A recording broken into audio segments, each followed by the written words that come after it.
Aí peguei um É tempo bom. brabo. Então, meus É irmãos, da saudade. é a hora da saudade. Estamos aqui na Sociedade de Estudos Espírita Francisco de Assis, hoje, dia 15 de setembro de 2023, sexta-feira, e nesse horário nós estudamos essa obra, Obsessão, Desobsessão, de Sueli Calder Schubert. Nós estamos estudando o capítulo 10, a importância da fluidoterapia, né? Capítulo assim, muito importante.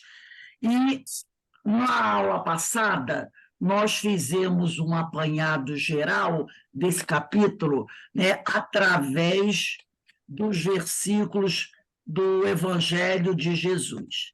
Mas antes da gente começar aqui o nosso estudo, nós vamos fazer a nossa prece, né? Eu vou pedir, Verinha, você pode fazer a nossa prece de abertura, por favor?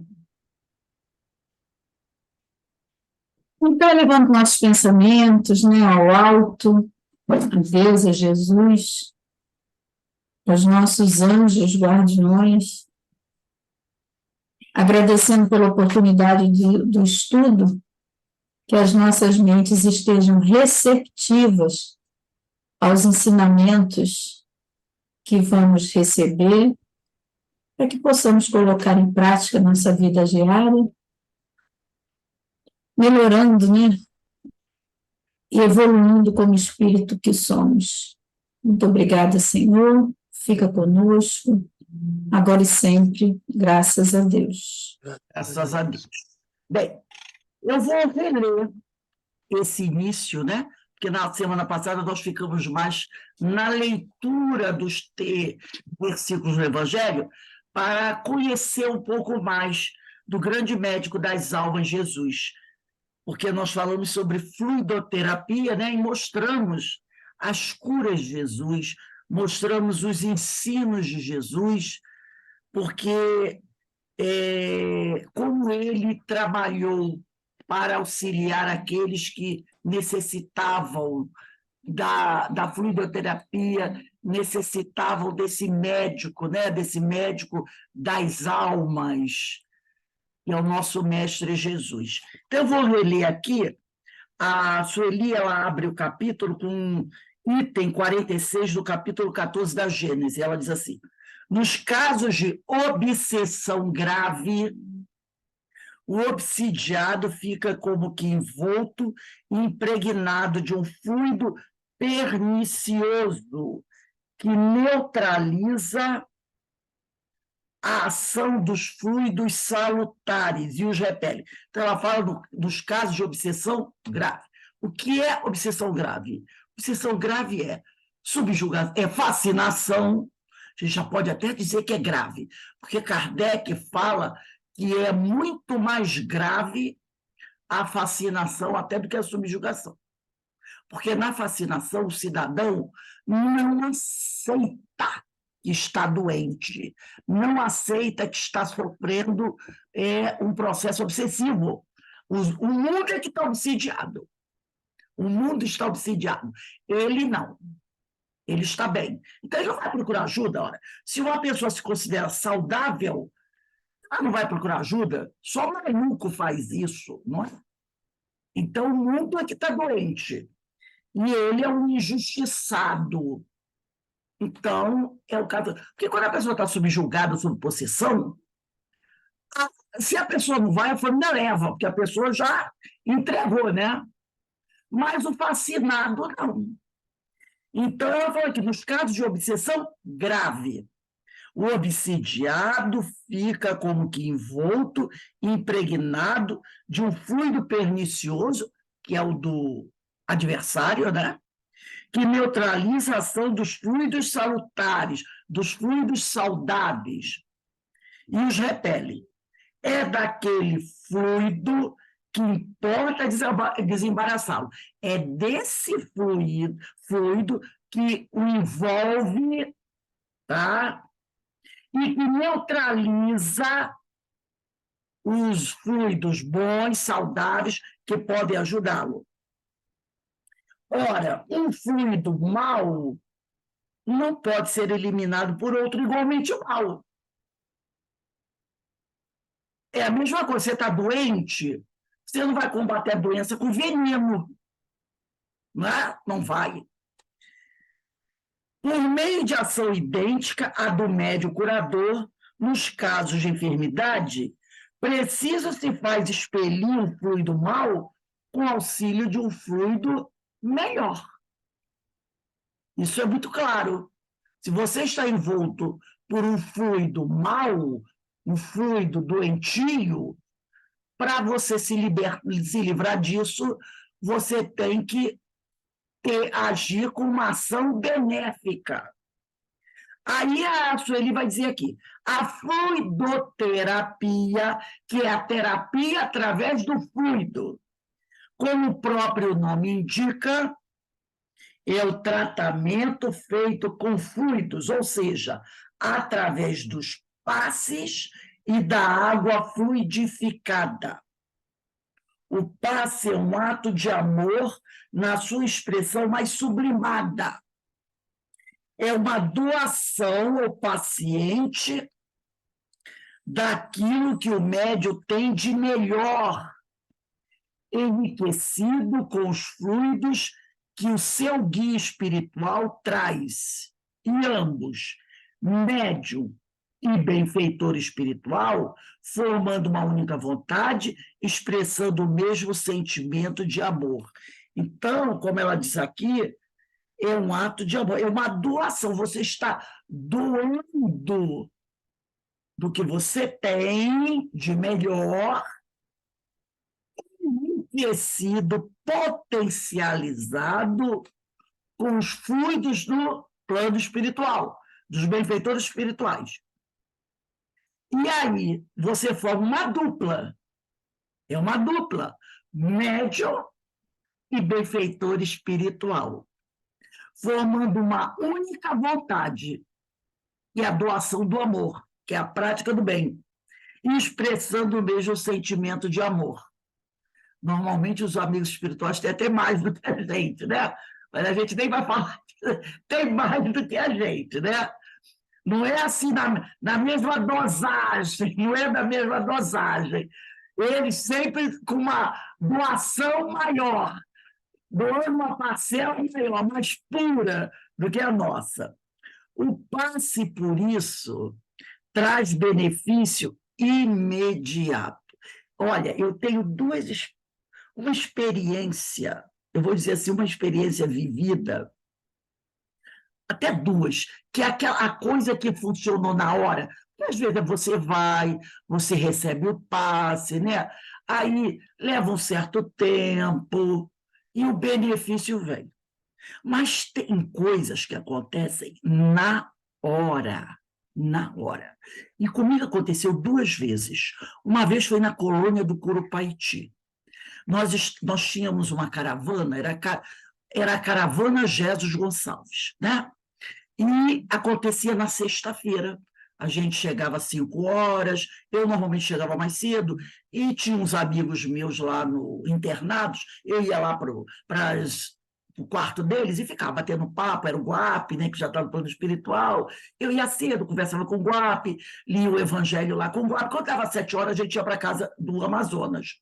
Aí o pessoal se reunia ali, o Amazonas lia umas poesias, conversava, depois fazia uma prece, e o grupo saía para fazer as visitações nos pavilhões, nos quartos, no hospital.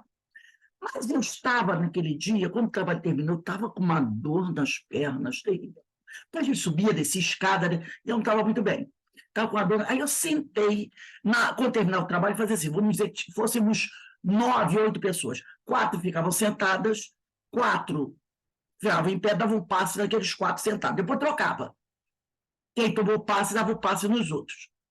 E eu cheguei, sentei, né? Aí tinha um amigo meu que foi dar o passe, eu ainda falei para ele assim, nossa, meu, tô com uma dor nas pernas terrível. Ele olhou para mim e disse assim, pode deixar, Rose. Olha, eu sentei, era um banco de madeira que tinha na frente da varanda do último pavilhão antes da descida, sentei ali, ele pôs as mãos, ele deu passe, e eu estava com aquela dor. Gente, ele acabou de dar o passe. Tipo assim, graças a Deus, a dor foi desaparecendo totalmente das minhas pernas. Eu até olhei para ele e disse assim, a dor passou. Ele riu, eu disse, nossa, a dor passou. Tipo aquela coisa, né? De pôr café. Nossa, a dor passou.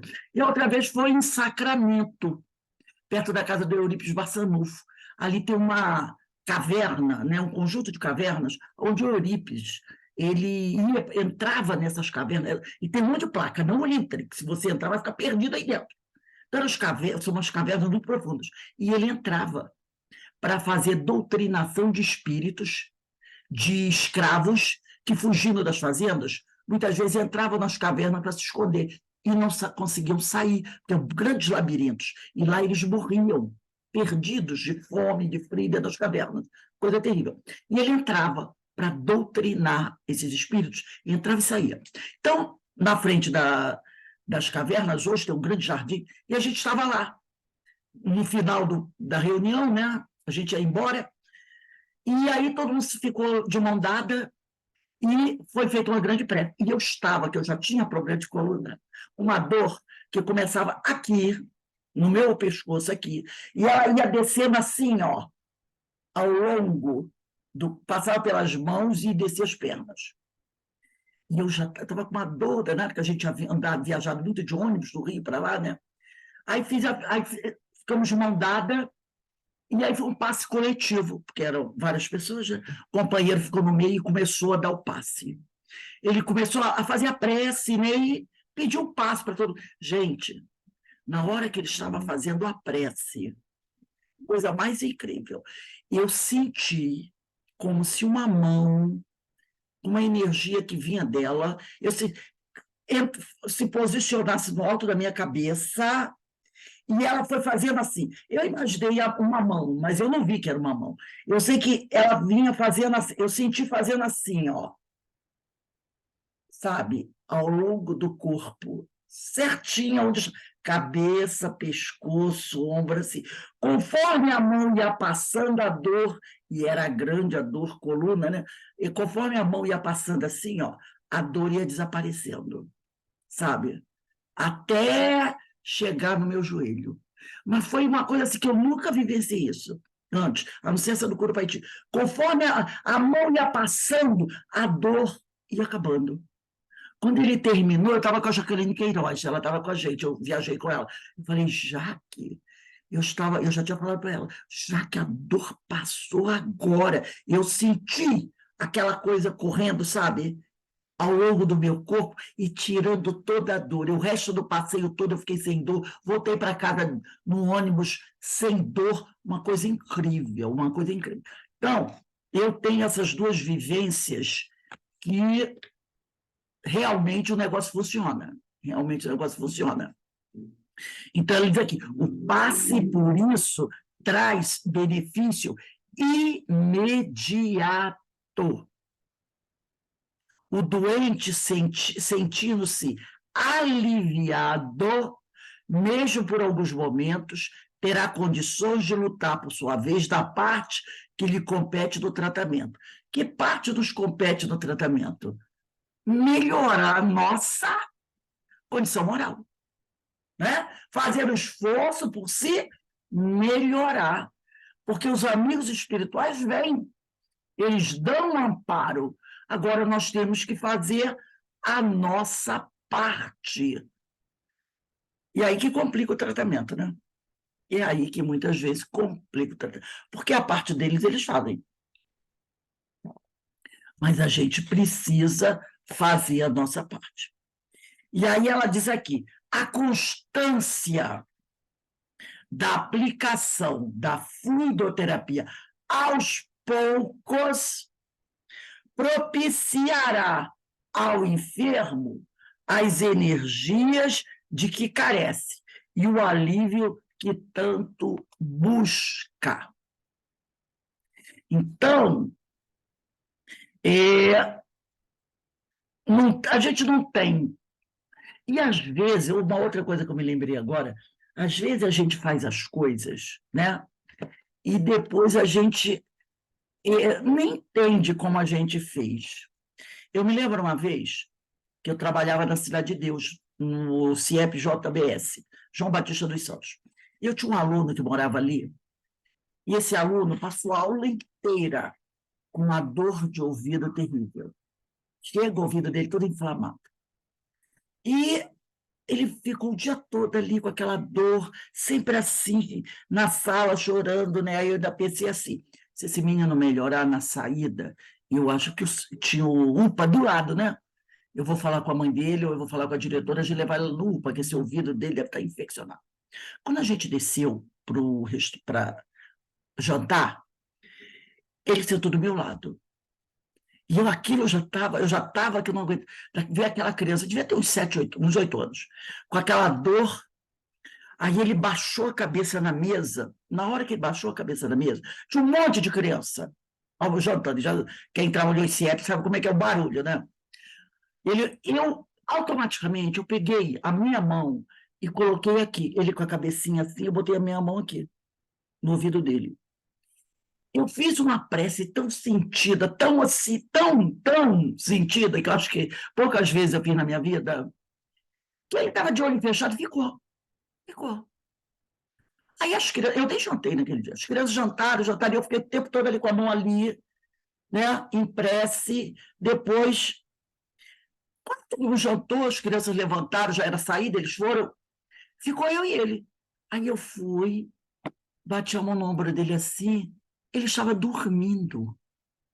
Aí, quando ele acordou, ele olhou para mim, né, e disse: tia, a dor passou. Ele viu na hora que eu botei a cabeça, que eu botei a mão, ele sentiu. A dor passou. Eu disse: passou, meu filho, passou. Aí ele: obrigada, tia. Eu falei: fala para sua mãe. A mãe foi e levou. Uns 2 meses depois, ele apareceu com o mesmo problema. Aí, quando a gente estava no refeitório, ele disse assim: tia, meu ouvido começou a doer. Eu falei: meu filho, vai para casa, pede sua mãe levar no UPA. Ele olhou para mim e disse assim: não dá para a senhora fazer aquilo que a senhora fez outro dia, não? Então, ele, presta atenção, falou: não dá para a senhora fazer aquilo que a senhora fez aquele outro dia, não? Então, ele percebeu que foi através que eu botei a mão, ele sentiu que eu fiz, que alguma coisa aconteceu. Ele percebeu, porque eu não falei nada para ele. Ele falou: não dá para a senhora fazer aquilo que a senhora fez aquele dia, não? Assim mesmo. Aí que eu percebi que ele sentiu alguma coisa. Ele só não soube explicar. Oi? Ele só não soube explicar o que ele sentiu, o que ele percebeu. Porque ele falou assim para mim: não dá para a senhora fazer aquilo que a senhora fez aquele dia, não? Então, na hora que ele bateu a cabeça e botei a mão, ele sentiu eu botar a mão. E ele percebeu que eu não só botei a mão, que alguma coisa foi feita. Porque ele falou assim para mim. Aí eu botei a mão na cabecinha dele, fiz uma prece e mandei ele para casa. E ele pediu a mãe e a mãe levou ele no médico. Mas o que eu achei interessante foi ele dizer: não dá para a senhora fazer aquilo que a senhora fez aquele dia, não? Porque o que eu imagino? Ele percebeu que alguma coisa foi feita através da minha mão que estava aqui. Entendeu? Então, eu achei isso muito interessante, né? Como, às vezes, a gente serve de instrumento para ajudar o alguém. Porque, com certeza, ali eu fui um instrumento da espiritualidade, né? Que vem em socorro daquela criança. Então, ele diz aqui: a constância da aplicação da fluidoterapia aos poucos. Porque todo tratamento, ele leva um certo tempo. Né? Você vai no médico, o médico passa o remédio, você tem que ir tomando o remédio religiosamente, fazer os tratamentos recomendados, né? Então, a constância da aplicação da fluidoterapia, aos poucos, ela bota isso entre vírgulas, propiciará ao enfermo as energias de que carece e o alívio que tanto busca. Então, quando você está fazendo um tratamento fluidoterápico na casa espírita, esse tratamento deve ser acompanhado de quê? De você assistir a palestra pública, não é? De você, de repente, se você está integrado na casa, fazer um curso do Evangelho, mudança de postura. Então, você vai fazer. Se você está fazendo tratamento espiritual, quando termina o tratamento espiritual, recomenda-se o quê?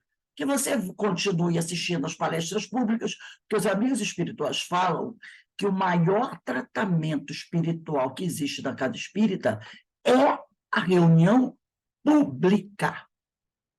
É a reunião pública.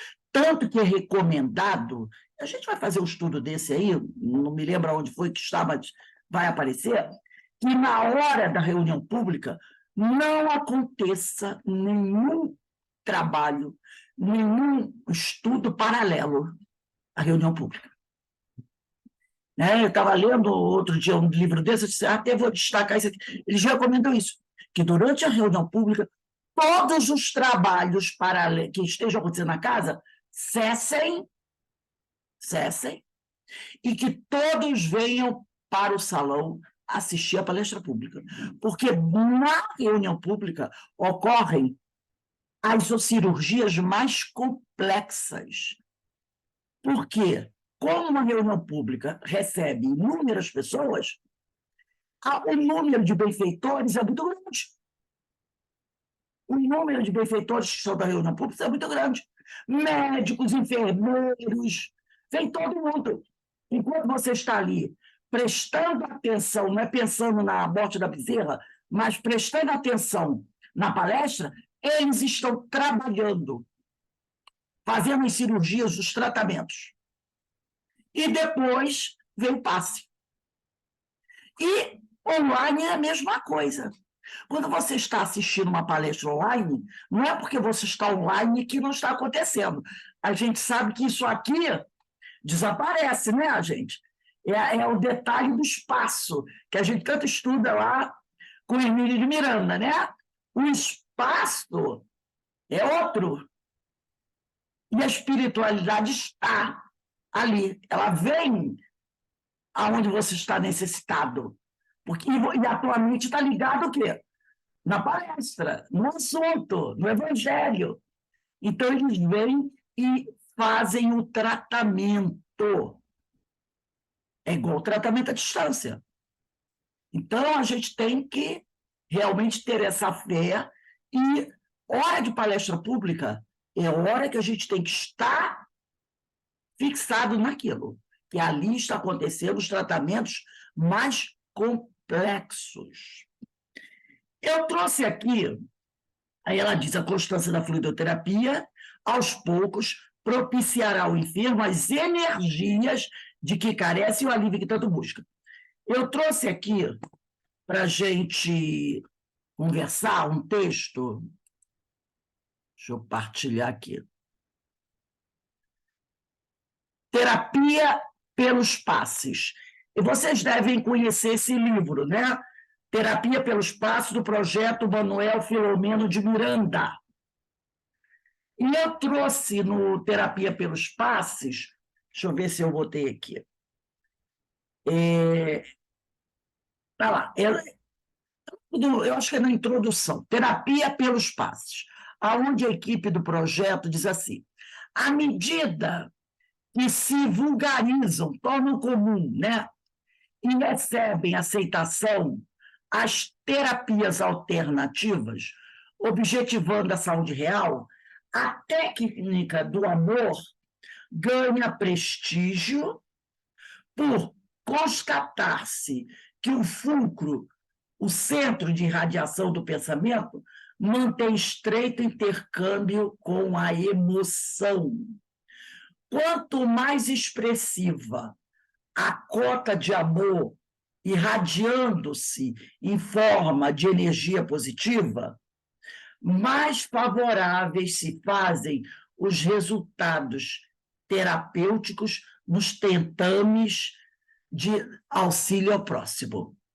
Então, quanto mais a tua vontade de auxiliar, né, irradiando-se em forma de energia positiva, mais favoráveis se fazem os resultados terapêuticos nos tentames de auxílio ao próximo.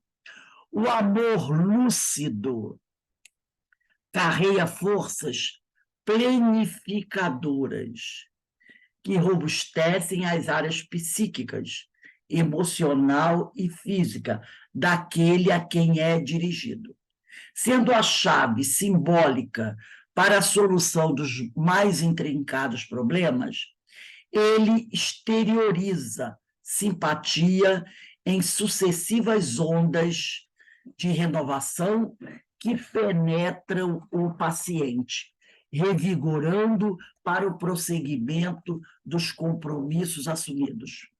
A canalização do amor é decorrência do pensamento que se sensibiliza pela emoção, exteriorizando força psíquica complementadora que se dirige no rumo da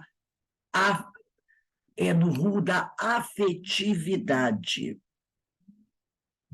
Toda vez que Jesus, e nós vimos isso, né, foi convocado a curar, procurou despertar o suplicante para a responsabilidade da saúde. Então, para o compromisso com a vida, invariavelmente interrogavam se queria realmente curar-se. Está lá em João, capítulo 5, versículo de 5 a 6. Aí eu trouxe aqui o texto do Evangelho, né? Um dos que estavam ali era paralítico, fazia 38 anos. Quando eu vi-o deitado e soube que ele vivia naquele estado durante tanto tempo, Jesus lhe perguntou: você quer ser curado?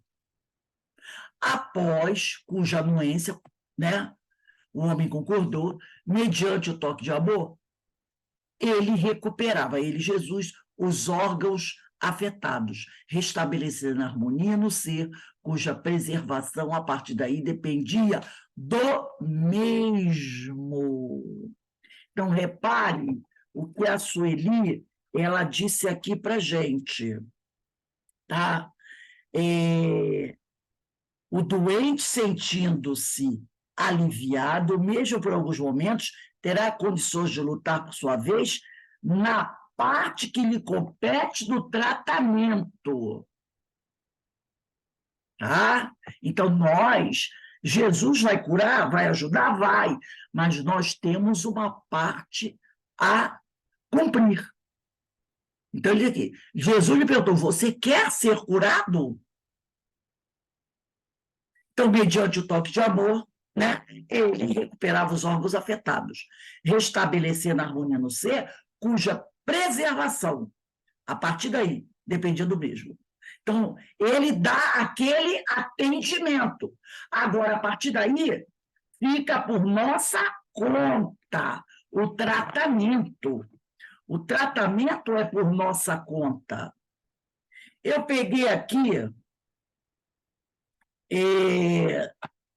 o livro Pensamento e Vida, de Emmanuel, quem tiver aí, quiser abrir, no capítulo 28, aonde Emmanuel vai falar sobre enfermidade. E ele diz assim, Pensamento e Vida, de Francisco Cândido Xavier, pelo Espírito de Emmanuel, capítulo 28. Ninguém poderá dizer que toda enfermidade, a rigor, esteja vinculada aos processos de elaboração da vida mental. Mas todos podemos garantir que os processos de elaboração da vida mental guardam positiva influenciação sobre todas as doenças. Olha o que ele diz aqui, que ninguém pode dizer que toda enfermidade, todas as enfermidades, a rigor, esteja ligada, vinculada aos processos de elaboração da vida mental. Mas todos podemos garantir que os processos de elaboração da vida mental guardam positiva influenciação sobre todas as doenças. Há moléstias que têm, sem dúvida, função preponderante nos serviços de purificação do espírito. O Paulo Nagai falou ontem sobre isso, sobre o corpo expurgando, né, a doença e deixando o espírito saudável. Então, há moléstias que têm, sem dúvida, função preponderante nos serviços de purificação do espírito, surgindo com a criatura no berço ou seguindo-a por anos a fio na direção do túmulo. As inibições congeniais, as mutilações imprevistas e as enfermidades dificilmente curáveis catalogam-se indiscutivelmente na tabela das provações necessárias, como certos medicamentos imprescindíveis, figuram na ficha de socorro ao doente.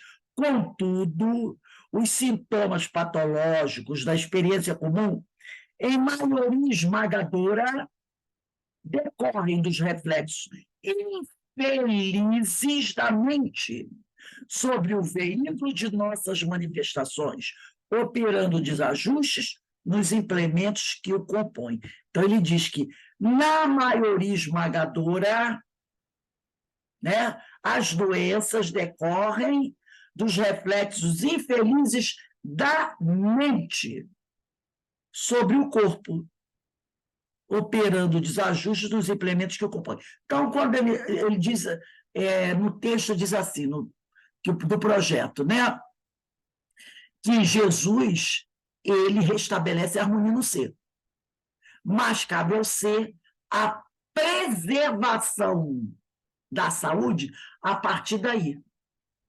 E como? Que parte é essa? Como fazer essa preservação? O Emmanuel falou aqui, que muitas vezes as nossas doenças decorrem dos reflexos infelizes da mente sobre o corpo. Então, como tratar? Tratando da nossa mente, buscando a nossa renovação moral, mudando a nossa forma de pensar, de agir, né? E aí o Emmanuel continua, toda emoção violenta sobre o corpo é semelhante a martelada forte sobre a engrenagem da máquina sensível. E toda aflição animalhada é como ferrugem destruidora, prejudicando-lhe o funcionamento. Sabe hoje a medicina, diz Emmanuel, que toda tensão mental acarreta distúrbios de importância no corpo físico. Estabelecido o conflito espiritual, quase sempre as glândulas salivares paralisam as suas secreções, e o estômago, entrando em espasmos, nega-se a produção de ácido clorídrico, provocando perturbações digestivas, a se expressarem na chamada colite mucosa, né? Depois ele vai dizer aqui, ó, o pensamento sombrio adoece o corpo são. Então, o pensamento sombrio adoece o corpo saudável e agrava os males do corpo enfermo. Se você tem saúde, pensamento sombrio vai trazer a doença para o seu corpo. Se você já é uma pessoa cheia de problemas de saúde, vai ficar cada vez mais grave seus problemas. Se não é aconselhável envenenar o aparelho fisiológico pela ingestão de substâncias que o aprisionem ao vício, é imperioso evitar os desregramentos da alma, que lhe impõem desequilíbrios aviltantes, quais sejam aqueles auridos nas decepções e nos dissabores que adotamos por flagelo constante no campo íntimo. Cultivar melindres e desgostos, irritação e mágoa, é o mesmo que semear espinheiros magnéticos e adubá-los no solo emotivo de nossa existência. É intoxicar por conta própria a tessitura da vestimenta corpórea, estragando os centros de nossa vida profunda e arrasando consequentemente sangue, nervos, glândulas e vísceras do corpo, que a divina providência nos concede entre os homens, com vistas ao desenvolvimento de nossas faculdades para a vida eterna. Aí encerra Emmanuel dizendo, guardemos assim compreensão e paciência, bondade infatigável e tolerância construtiva em todos os passos da senda, porque somente ao preço de nossa incessante renovação mental, essa é a parte que nos toca, como diz o texto do projeto, preservação da saúde, a partir daí depende de nós mesmos, né? Então, renovação mental para o bem, com o apoio do estudo nobre e do serviço constante, trabalho do bem, é que superaremos o domínio da enfermidade, aproveitando os dons do Senhor e evitando os reflexos letais que se fazem acompanhar do suicídio indireto. Então, essa é a parte que nos cabe no tratamento, a renovação mental, para que se preserve a saúde. Então, não adianta você procurar a casa espírita, fazer tratamento espiritual e depois voltar a cair na gandaia, não é? Não adianta. Voltar àquela mesma vida que você levava antes. Não adianta. Não vai haver preservação sem renovação mental. Então, muito importante, livro Pensamento e Vida, capítulo 28, enfermidade, né? Pensamento e Vida de Emmanuel, é um capítulo muito bom que a gente deve estar sempre lendo. Afinal de contas, esse livro, Pensamento e Vida, é muito bom. Continuando aqui, tocando o doente suavemente, né? Sem complexidades do gesto, desejando e emitindo pensamento curador, alongando-se psiquicamente até o necessitado onde estivesse, o seu amor, o amor de Jesus, reabilitava, recompunha, liberava, sarava, enfim. Mas isso não nos liberava da necessidade de preservar a saúde através da renovação mental, dando continuidade ao tratamento. A incontestável força da mente, ora demonstrada em inúmeras experiências de laboratório, decorre da sua educação e da canalização que se lhe oferece, favorecendo alcançar o alvo ao qual se dirige. Voltando ao parágrafo anterior, lembra o que diz a equipe do projeto, que Jesus tocava o doente suavemente, sem complexidades no gesto, era em posição de mãos, tá? Sem aqueles movimentos todos. Sem complexidade no gesto. Por quê? Porque a força da emissão do fluido e do direcionamento do fluido está na nossa mente. Se não fosse assim, uma pessoa que é amputada não poderia dar o passe. Porque onde estariam os braços ou as mãos? Então, o direcionamento do fluido é feito pela nossa mente. Como nós temos o nosso braço e a nossa mão, a gente impõe. Lembra que nós já estudamos sobre o ectoplasma? Que ele sai pelas extremidades do corpo? Então, a gente impõe as mãos. Mas, se não tiver as mãos, você pode direcionar o fluido pela mente, pelo nosso pensamento. Então, sem complexidade do gesto, tá? O sentimento de amor que a comanda é complemento essencial, né? O sentimento do amor que comanda a força da mente é complemento essencial para o logro, né, para o sucesso da finalidade a que se destina. Não obstante, na terapia através dos passes, além da energia mental e do sentimento de afetividade, são inestimáveis outros recursos que lhe formam e definem a qualidade superior. Referimos-nos às aspirações íntimas, aos anseios emocionais que devem viger em todo aquele que se candidata ao labor da transfusão da bioenergia curadora. Eu preciso querer fazer isso, né? Desejar fazer isso. O pensamento exterioriza o somatório das vibrações do psiquismo, e, como é natural, torna-se indispensável que essas sejam constituídas de recursos positivos e saudáveis, sem as pesadas cargas deletérias dos vícios e dependências perturbadoras. Então, aquele que deseja aplicar o passe, ele tem que ter o vaso limpo, porque senão a água, né, o fluido, ao passar por seu corpo, se torna impuro. Então, nós precisamos ter o nosso vaso o mais limpo possível. E estar sempre nos esforçando para limpá-lo cada vez mais.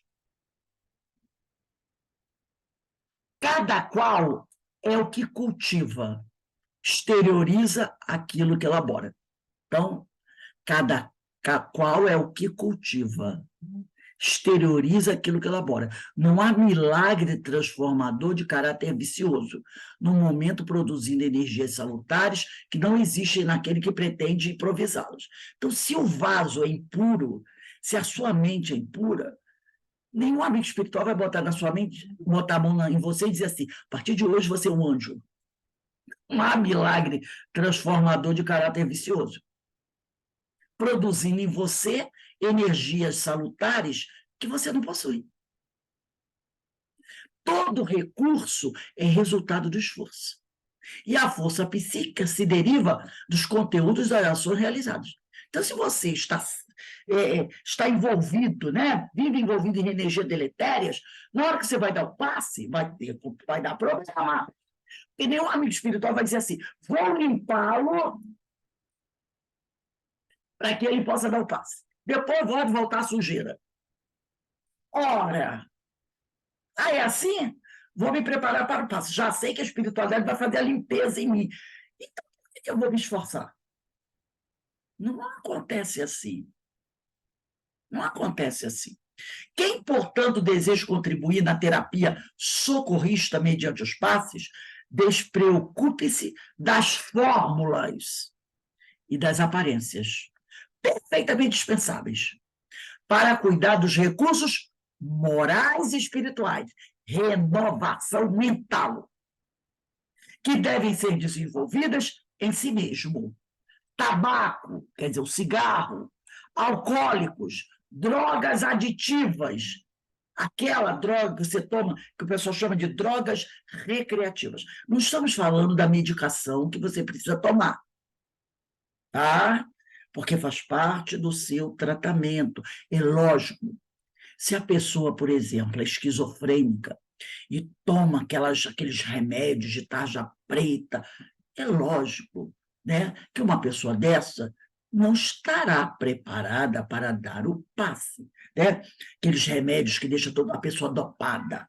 Mas, quando você toma a sua medicação normal, né, para fazer isso não impede, tá? Vai depender do tipo de remédio que você toma. Agora, aquele que toma remédio, eu quero tomar remédio para dormir, quer dizer, em vez de procurar renovação mental para poder, né, facilitar, permitir ter um sono tranquilo, a pessoa pinta e borda na hora de dormir, enche a cara de diazepam e outras coisas mais. Tá? Então, cuidado. Então, tabaco, alcoólicos, drogas aditivas, que chamam de drogas recreativas, né? Ou então esses remédios para você cair, são grandemente perniciosos aos pacientes que lhes recebem as cargas de natureza tóxica. Então, uma pessoa que fuma muito, que bebe muito, ela vai dar o passe, ela vai transmitir esse fluido para o paciente. E aí a espiritualidade, né? Meu Deus, o trabalho que isso vai dar.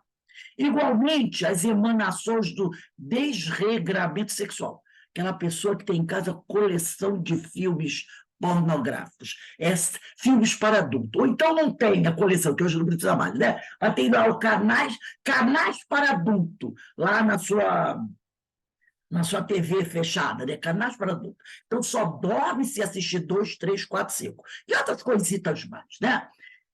Então, a pessoa que vive esse desregramento sexual, dos distúrbios de comportamento emocional, da intriga, da maledicência, a pessoa que adora fazer fofoca, caluniar a vida dos outros, deseja mal as pessoas, do orgulho, do ódio e seus famanazes. Quem são os famanazes? São os seguidores fervorosos do orgulho, do ódio, da maledicência, da intriga, da vaidade. Os seguidores, né, dessas doenças tornam-se de caráter destrutivo que irão agravar o quadro daqueles que se lhes submetem.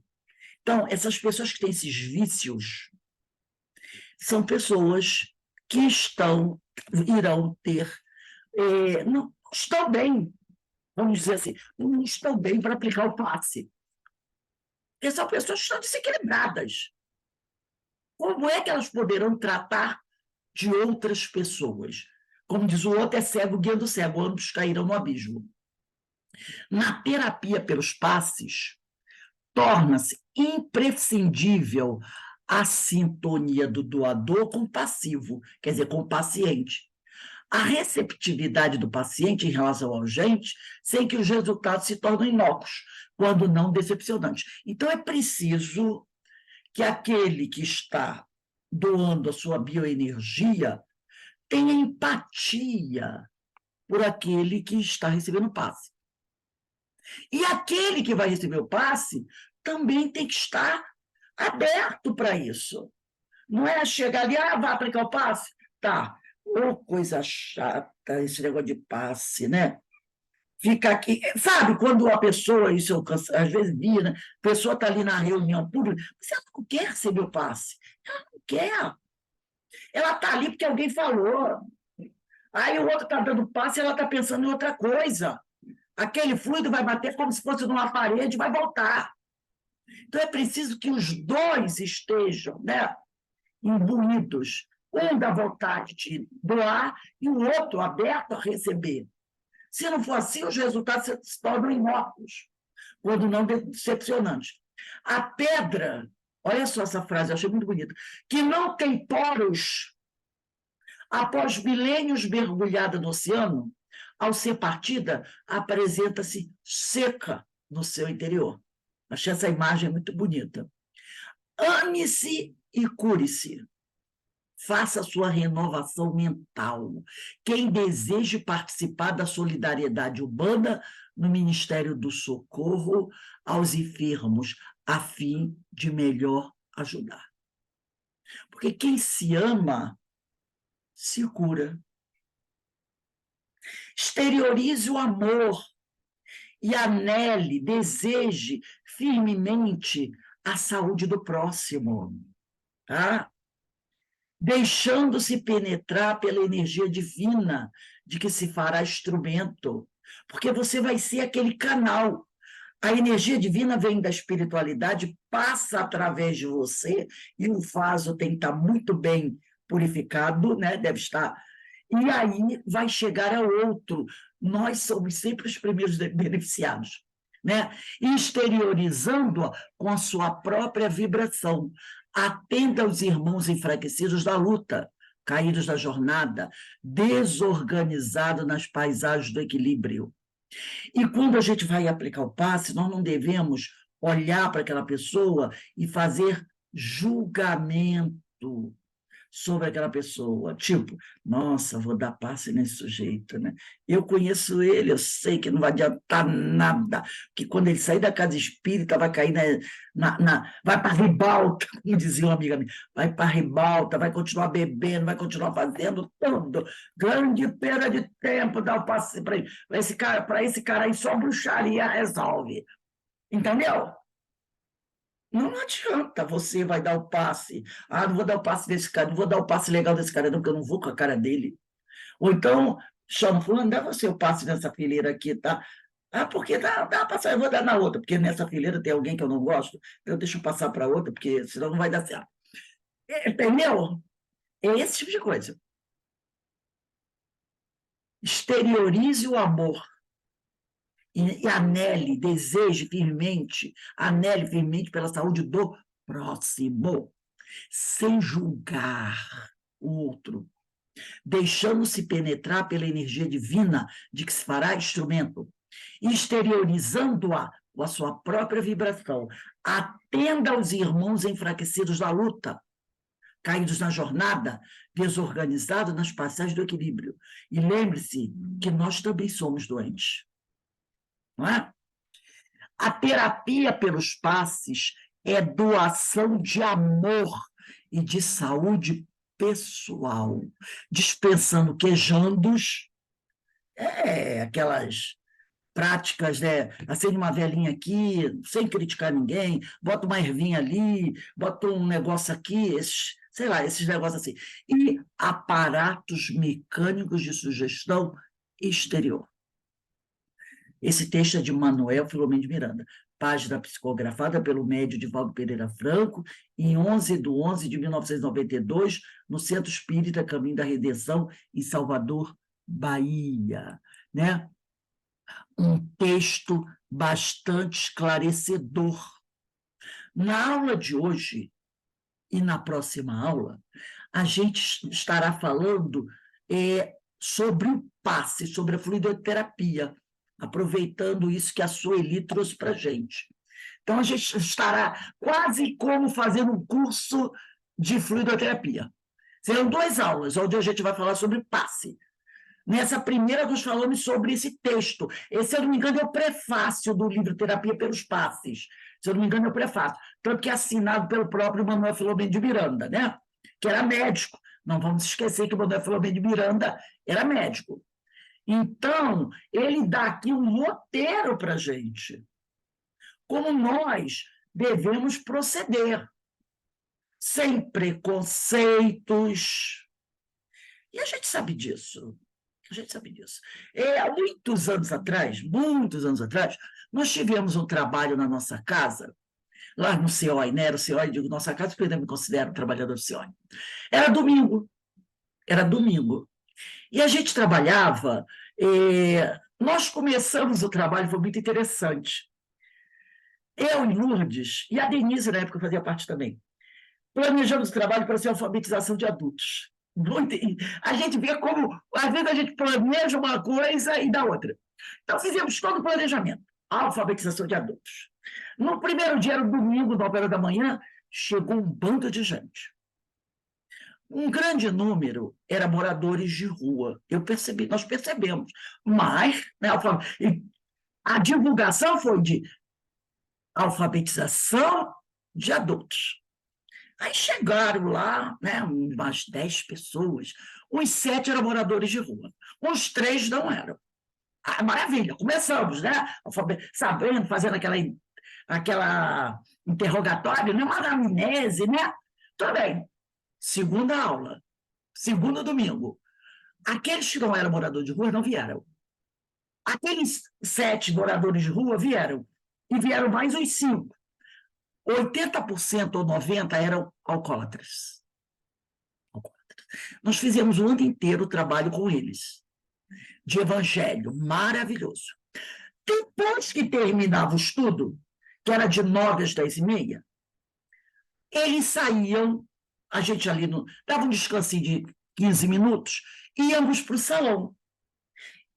Então, trabalhei até 10h30, de 10h30 às 15 para as 11, descansava de 15 para as 11 até umas 11h30, eu fazia uma pequena palestra sobre evangelho. Uns 40 minutos, mais ou menos, 30, 40 minutos sobre evangelho. Eu fazia aquela palestra. Terminada a palestra, alguns trabalhadores da casa vinham para assistir a palestra e eles tinham que aplicar o passe naqueles companheiros. Tudo bem. Terminava a palestra, vinha todo mundo, aplicava o passe.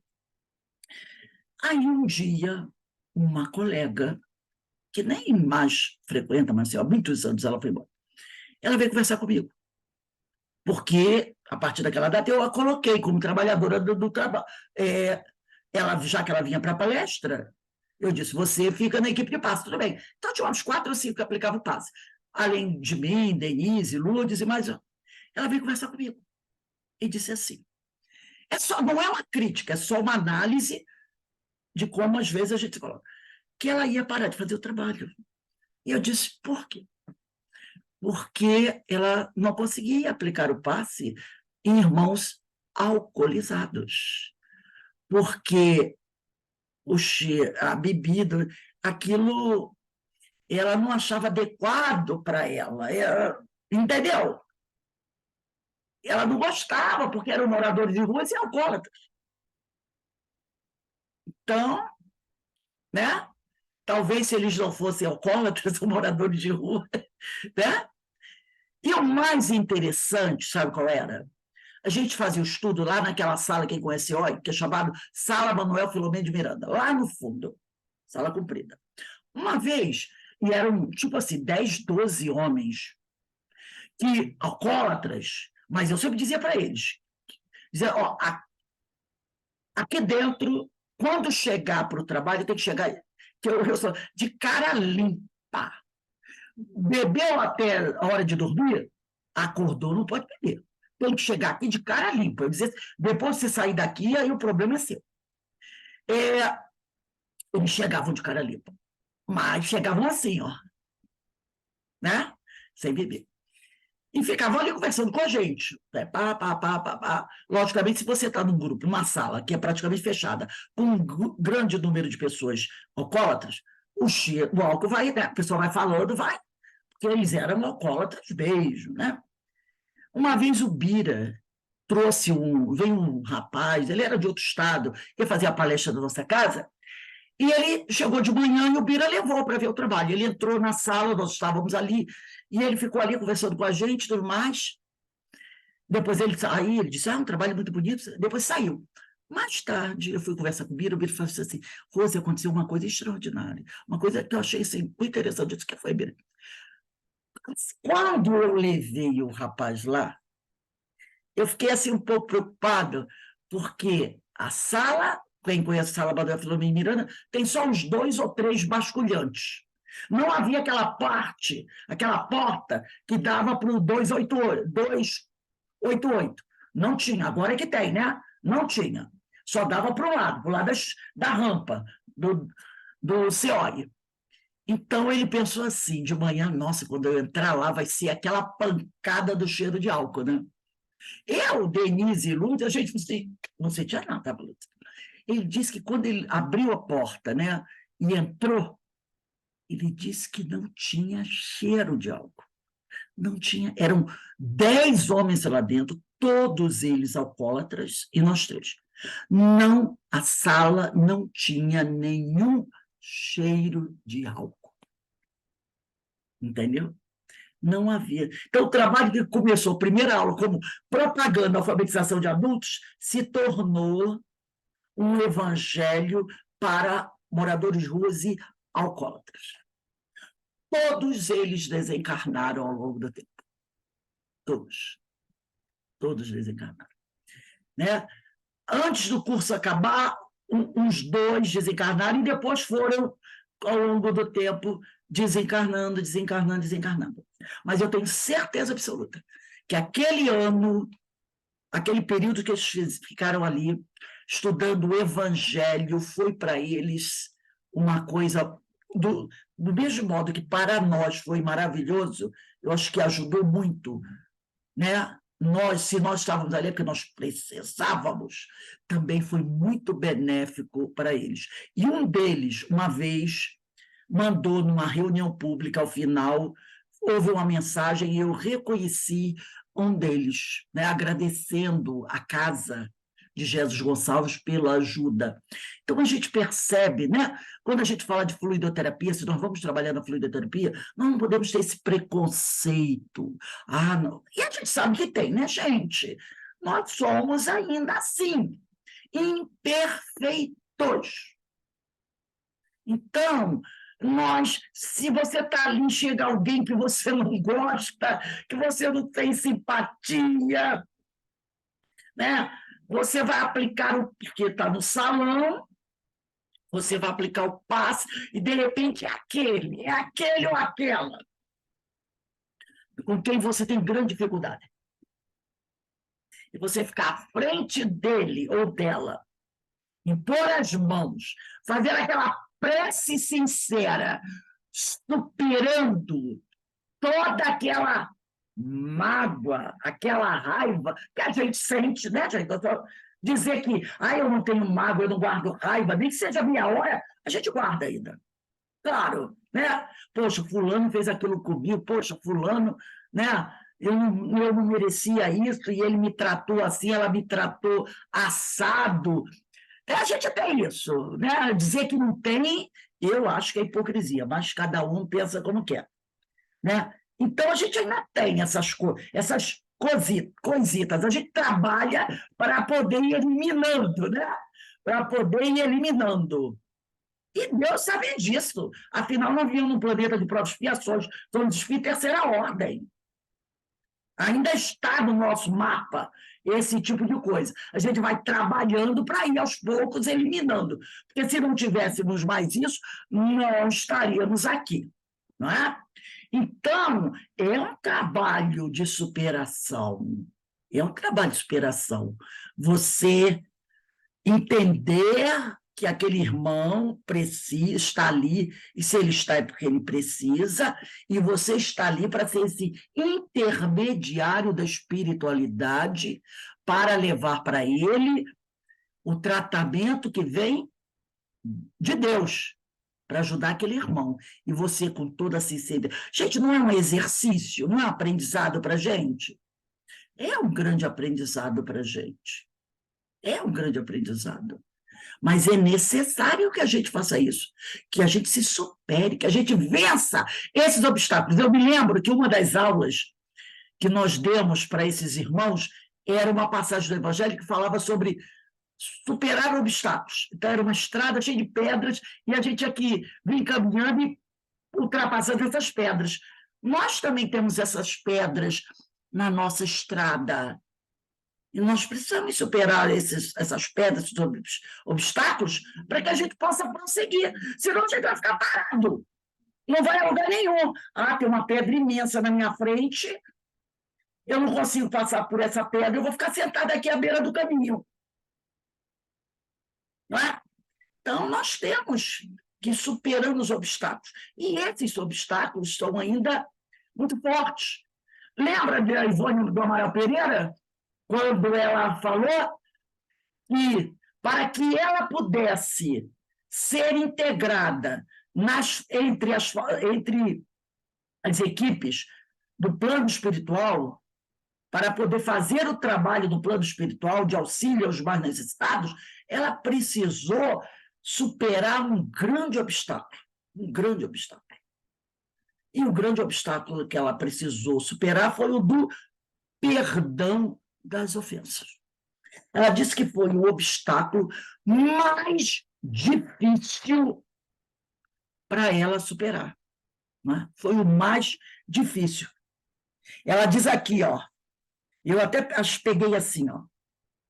Ela diz aqui, custaram-nos, Dona Ivone falando, os testemunhos uma vida inteira de atribulações e lágrimas, de sacrifícios, de desilusões e renúncia. E devemos confessar aos que nos lerem que de todas as provas que tivemos de oferecer a doutrina do Mestre para podermos ser admitidos como cooperadores no corpo de servidores investidos de tarefas, também no invisível, a mais difícil, a mais penosa para o nosso caráter, para o caráter dela, ainda inferior, foi a do perdão. Perdoar, todavia, perdoar ofensas graves, conforme recomendam os ensinamentos de Jesus, como é difícil. Está aqui no Devação Invisível. Ela diz, como é difícil para espíritos com caráter inferior como o dela. Como era difícil perdoar ofensas graves. Percebeu?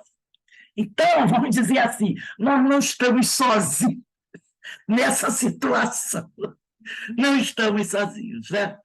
Perdoar para a Dona Ivone Pereira foi muito difícil, mas ela aprendeu a perdoar para poder realizar o trabalho junto aos amigos espirituais. Então, vamos ler só mais um parágrafo para a gente encerrar a aula de hoje?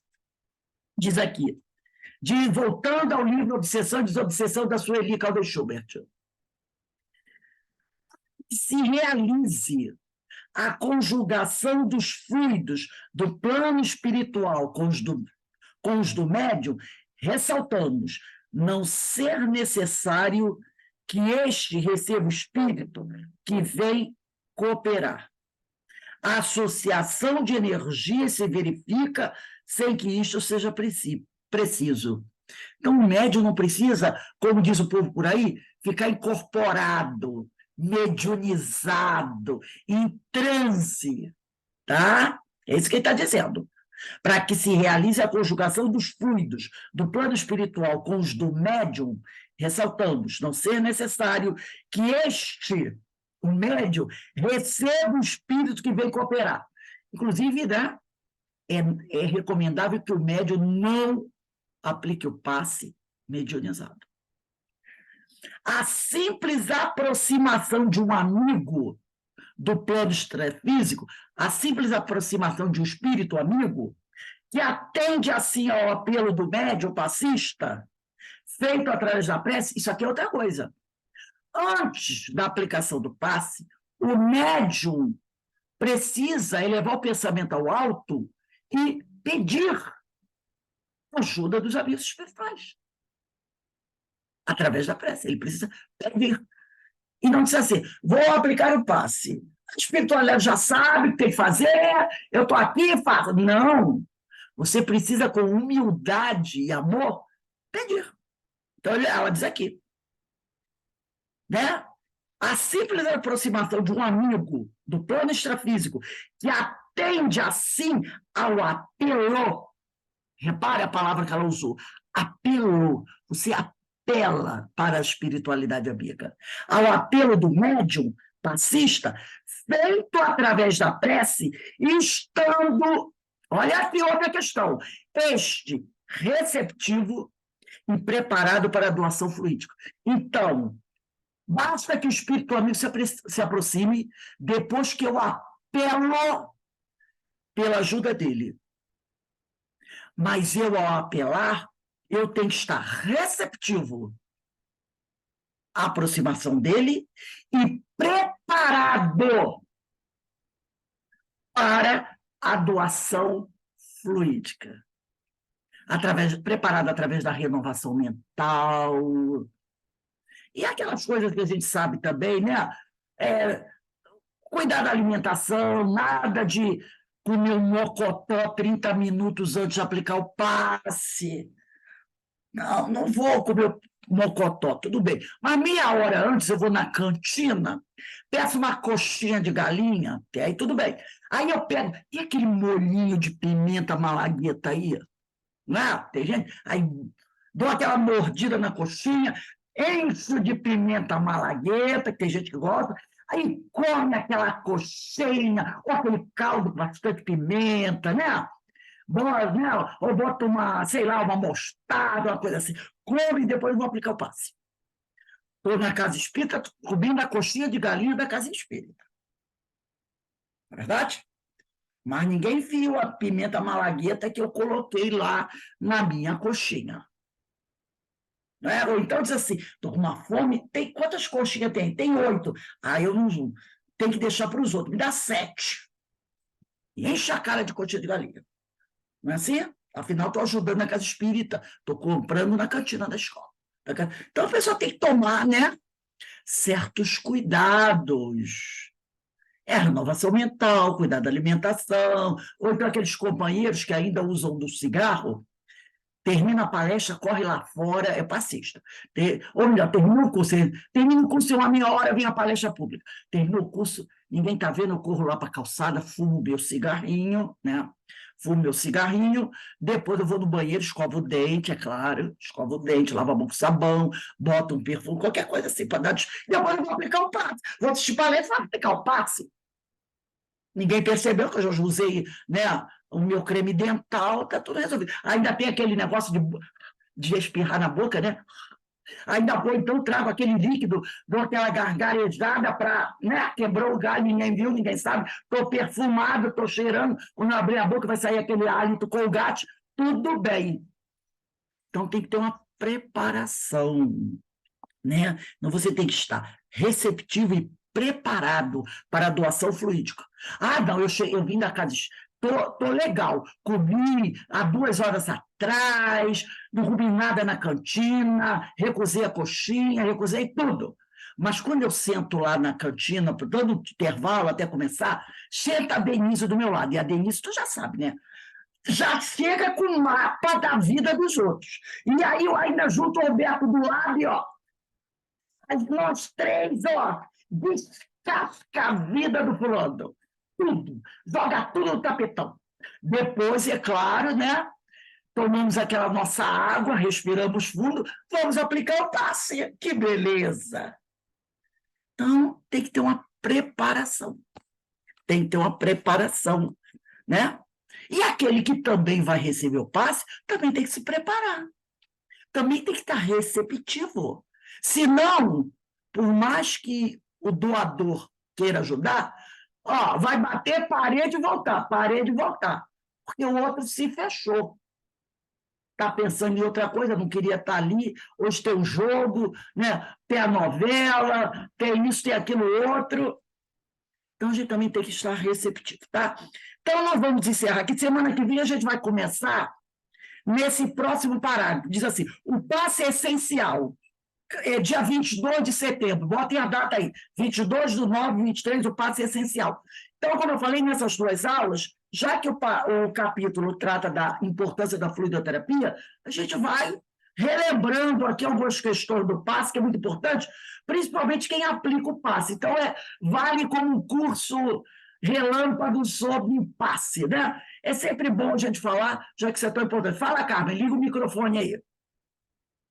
Então, sobre essa questão do preparo do doador, do magnetizador, eu me lembro de uma palestra de Giacomello, eu não sei se foi curso, não me lembro, que ele falou exatamente da questão da responsabilidade, do compromisso que temos nós, enquanto passistas, magnetizadores. Aí ele falou, olha, no livro dos médiuns, no capítulo 8, do Laboratório do Mundo Invisível, na questão 131, né? Ele fala assim, Kardec nos diz assim, vou só ler essa frase, o espírito atuante é o do magnetizador, quase sempre assistido, quase sempre por outro espírito. Então, muitas vezes a gente não está bem, comeu aquele mocotó, não sei o quê, a gente fica assim, mas o espírito vai fazer a dele. Exatamente. Aí, quase sempre, então não é sempre. Olha o estrago que a gente pode fazer contando com a ajuda da espiritualidade e nem sempre eles vão nos ajudar, porque eles sabem que a gente tem que fazer a nossa parte. Se você não estiver isso aqui, digo, caramba! Né? Se você não estiver receptivo, como é que... Então, se a gente não tiver preparado com todas essas questões da pensamento, da ação, enfim, de tudo isso, quase sempre tem, quer dizer, não é sempre, quase sempre, não é sempre. Porque a gente conta com eles. Ah, eles vão estar lá me ajudando. Tá mesmo, né? Eu não sei, ela está aí mesmo, né? Não precisa esquentar a minha cabeça. Nós somos responsáveis, né? Então, a gente precisa tomar muito cuidado. Vamos dar uma paradinha de 10 minutinhos, tá? Quando for 17h30, nós retornamos para o estudo da obra Qualidade na Prática Mediúnica. Essa obra, né, do projeto Manuel Filomeno de Miranda também... Oh, desculpa, eu peguei o livro errado. Esse aqui, Qualidade na Prática Mediúnica. Não é? Nós vamos começar, nós já estamos na segunda parte, que é Divaldo Franco Responde. Nós vamos começar trabalhando a questão 42, que fala da preparação. Então, vamos dar uma paradinha aí, beber uma aguinha, respirar. Hoje nós temos a visita de uma companheira, Paula. Ela está aqui conosco. Paula, seja bem-vinda. Se você quiser ligar aí sua câmera para falar alguma coisa, tá? Seja bem-vindo ao nosso estudo. Paula Boa tarde. Boa tarde. É porque eu tá aqui em casa estava um pouquinho quente, aí eu não estava preparada para ligar a câmera. Se preocupe, Eu sou do Rio, aí aqui está um pouco abafado. Mas na próxima eu me apresento melhor. Está um pouquinho frio. Está 14 É. 14. Sim. Mas dizem que amanhã começa a esquentar, graças a Deus. Tomara, que meus ossinhos não aguentam muito com frio, não. Então, gente, vou dar uma paradinha daqui a pouco. Se você quiser ficar conosco no próximo estudo, tá? Sim, será um prazer. O link é o mesmo ou é diferente? Eu mesmo, não precisa sair daí, não. Pode Ah, então tá. Eu fico aqui, eu vou parar para lanchar aqui e já volto. Que horas, desculpa, você falou? 17h30 nós retornamos. 10 minutos. Tá bom, vou ficar por aqui. Tá bom? Um Tá beijo. bom, até já. Obrigada, um abraço, até já.